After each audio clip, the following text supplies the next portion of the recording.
अस्सलाम वालेकुम नाज़रीन, यास्मीन तैयबी आज एक नए मौज़ू के साथ आपके सामने हाज़िर है। ये जो आज का जो प्रोग्राम जो है वो ख़ास इस मौज़ू के लिए मैंने मुंतख़ब किया है जो कि 1 हफ़्ता पहले मिनिस्टर मेंडिचिनो ने ऐलान किया 90,000 जो टीआर टू पीआर यानी टेम्परेरी रेज़िडेंट्स जो थे उनके लिए जो ऐलान किया उन्होंने परमानेंट रेज़िडेंसी की एप्लीकेशन जमा करा सकते हैं। तो ये प्रोग्राम जो है 6 मई को 2021 को शुरू होगा और उसके लिए काफ़ी इत्तलात आ रही हैं, लेकिन अभी तमाम की तमाम मालूमात जो हैं 100% क्या कहना चाहिए परफ़ेक्ट नहीं है। लेकिन जो भी मेरे पास मालूमात हैं, उनके हिसाब से मैं सामीन के नाज़रीन की खिदमत में पेश करती हूँ कि एक तो ये है कि ये पब्लिक पॉलिसी के थ्रू ये ऐलान किया जा रहा है और इसमें कई स्ट्रीम्स हैं और कई रास्ते हैं जिनके थ्रू ये प्रोग्राम अमल में लाया जाएगा। एक तो ये कि workers in Canada health care जो हमारे हेल्थ केयर के जो लोग हैं जिन्होंने अपनी कहना चाहिए कि बिल्कुल अपनी जान हथेली पर रखकर कनेडियन लोगों की खिदमत अंजाम दी हैं, उनके लिए ख़ास तौर पर ये प्रोग्राम बहुत फ़ायदेमंद है और अगर उनके पास कनाडा में वर्क परमिट मौजूद है और हेल्थ केयर से ताल्लुक़ है, तो वो अप्लाई कर सकते हैं। दूसरी स्ट्रीम जो है, वो है एसेंशियल नॉन हेल्थ केयर लोग और फिर इंटरनेशनल ग्रेजुएट्स। इंटरनेशनल ग्रेजुएट्स के हवाले से ये कहना चाहूँगी कि जो स्टूडेंट्स यहाँ पर आए और उन्होंने 2017 से पहले का लागू नहीं होता, 2017 से शुरू हो रहा है ये मामला। तो वो यहाँ पे स्टूडेंट्स आए, उन्होंने तालीम मुकम्मल की, पूरे उनके पास अपने क्रेडेंशियल मौजूद हैं, जिस कॉलेज से, यूनिवर्सिटी से डीएलआई डेज़िग्नेटेड लर्निंग इंस्टीट्यूशन से उन्होंने तालीम मुकम्मल की और उसके बाद मुकम्मल करने के बाद तमाम उसकी जो भी शराइत पूरी करने के बाद अपनी तालीम की उन्होंने फिर post grade work permit apply किया और वो उसके ऊपर उन्होंने काम किया। तो ये बहुत अहम है कि पोस्ट ग्रेड वर्क परमिट होना ज़रूरी है और काम करना ज़रूरी है। मतलब आप एम्प्लॉयड होना आपका ज़रूरी है जब आप अप्लाई करें, ठीक है? तो ये चीज़ बहुत अहम है। नंबर 1 आपके पास कनाडा में आपका होना ज़रूरी है। मेरे कई क्लाइंट्स हैं जो ओवरसीज़ चले गए हैं और उनकी मेरे पास ईमेल्स और व्हाट्सएप आ रही हैं कि आप हमारे लिए अप्लाई कर दें। लेकिन अफ़सोस की बात ये है कि उनको कनाडा में होना ज़रूरी है। नंबर 2 उनका यहाँ पर जॉब करना ज़रूरी है, मुलाज़मत करना ज़रूरी है, ठीक है? इंग्लिश के लिए उसमें और प्रॉपर वर्क परमिट होना ज़रूरी है, ठीक है? और इंग्लिश का जो है लेवल 5 रखा गया है। तो ये इतना मुश्किल नहीं है बल्कि एक तरह से समझ लें कि जो भी हमारे इमिग्रेशन के हलक़े में एक तरह से हलचल मची हुई है कि अब ये प्रोग्राम की अमल-दरामद कैसे होगा? क्योंकि देखिए अब 6 मई को इसका ऐलान होगा और इसमें एक और ख़ास बात जो है वो ये है कि इसमें किसी रिप्रेजेंटेटिव को, लॉयर को या कंसल्टेंट को इजाज़त नहीं है। ये खुद से ही करने की उनको के लिए कहा जा रहा है कि जो भी एप्लीकेंट्स हैं वो खुद ही करेंगे। तो अब ये काम ऐसा है कि बज़ाहिर आप देख लें सीआईसी की वेबसाइट पे जाकर हर चीज़ अवेलेबल है।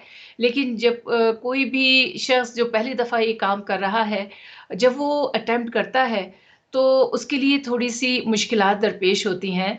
चाहे जायका कि पूरी की पूरी एप्लीकेशन आप उसी दिन, उसी वक़्त जमा कर दें और ज़ाहिर है इसमें एक कैप है और 90,000 का कैप है, ठीक है ना? तो अब न 90,000 कैप पे ये है कि जैसे ही कैप बंद होगा और कितनी जल्दी बंद होगा ये भी किसी को नहीं मालूम। क्योंकि जैसे कि हमारा तजुर्बा है जब हमने पेरेंट्स, ग्रैंड-पेरेंट्स की एप्लीकेशन जब खुली थी 2019 में और 6-7 मिनट के अंदर-अंदर वो प्रोग्राम फुल हो गया था बिल्कुल और काफ़ी उसके ऊपर लोगों ने ऐलान लाइक परेशानी का इज़हार किया था कि ये तो एकदम लॉटरी थी और ये बस जिसकी उँगलियाँ तेज़ हैं कंप्यूटर पे वही कर सकता है। तो अब आप सोचें कि न और वो तो 20,000 लोगों के लिए था, ठीक है? और जो कि 7 मिनट में प्रोग्राम बिल्कुल बंद हो गया था, फुल हो गई थी, 20,000 उन्होंने ले लिया था और वो कैप क्लोज़ हो गया था।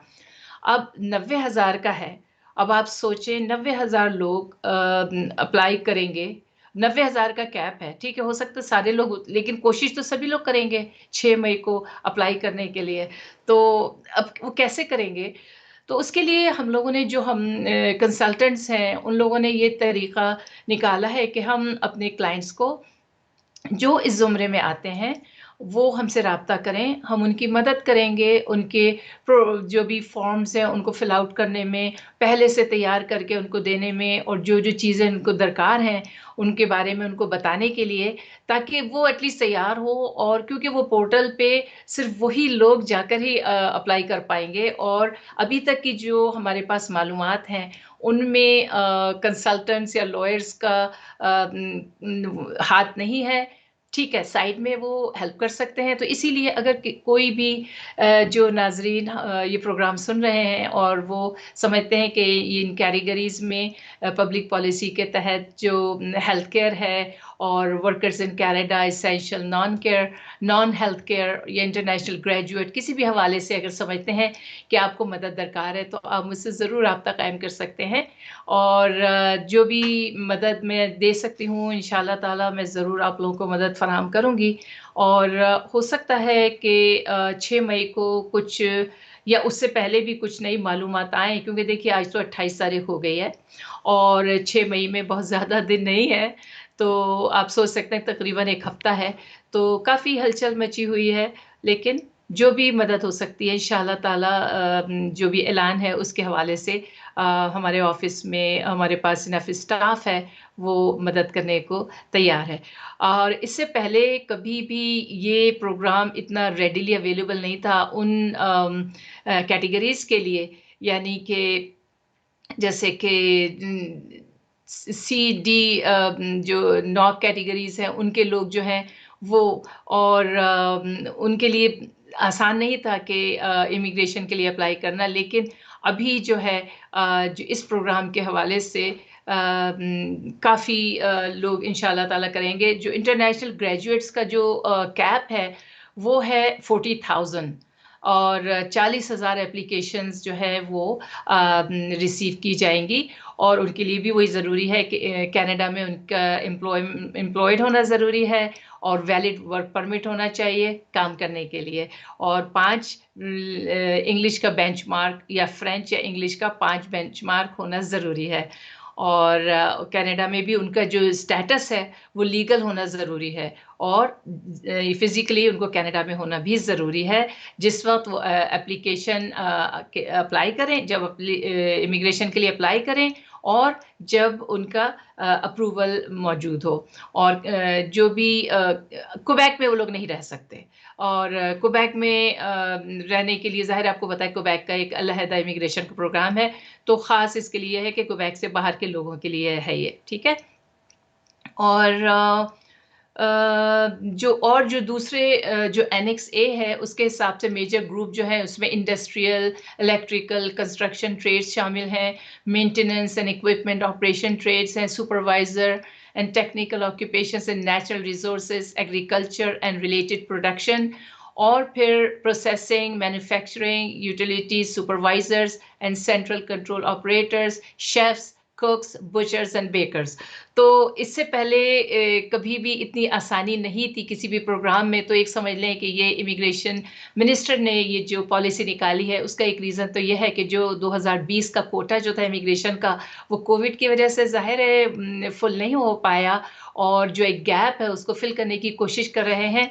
जो लोग कनाडा में इस वक्त मौजूद हैं, लीगली उनके पास स्टेटस है और वर्क परमिट है, तो वो उन्हीं से ही ये कोटा पूरा करने की कोशिश कर रहे हैं। ज़ाहिर है जो लोग ऑलरेडी कनाडा में मौजूद हैं, उनको पता है कनाडा का सिस्टम कैसे काम करता है। ज़ाहिर है उनकी अंग्रेज़ी भी ज़ाहिर है यहाँ काम कर रहे हैं तो अंग्रेज़ी भी बेहतर होगी। और ज़ाहिर है इसी वजह से इमिग्रेशन मिनिस्टर ने ये पब्लिक पॉलिसी का ऐलान किया है। और एक और बात ये है कि सेल्फ एम्प्लॉयड लोग जो हैं वो इसमें शामिल नहीं हैं। तो सेल्फ एम्प्लॉयड नहीं हो सकते, इसमें जॉब होना ज़रूरी है, ठीक है? तो ये जो भी मालूमात मेरे पास इस वक़्त थी वो मैंने फ़राहम कर दी हैं, अभी इत्तलात आती जा रही हैं, काफ़ी सेशंस हो रहे हैं। और इमिग्रेशन भी काफ़ी वक्तन फ़वक्तन हमको एलामिया भेज रहे हैं, लेकिन अभी तक जो है वो यही है जो मैंने आपके सामने पेश किया। तो अगर मज़ीद डिटेल चाहिए तो मुझसे ज़रूर राब्ता कायम कर सकते हैं 905-513-0012। एक और बात बतानी ज़रूरी थी कि अम, आप बेशक आपको खुद से ही करना होगा, लेकिन अगर कौन-कौन से फॉर्म्स होंगे, कौन-कौन सी मालूमात चाहिए, कुछ हमको उसकी इन्फॉर्मेशन है। तो अगर आप चाहते हैं कि आपको 6 मई से पहले कुछ थोड़ी बहुत तैयारी हो जाए, तो ज़रूर राब्ता कीजिएगा 905-513-0012 905-513-0012। इंशाअल्लाह ताला ज़रूर आपसे ईमेल या फ़ोन के ज़रिए बात होगी। अल्लाह हाफ़िज़।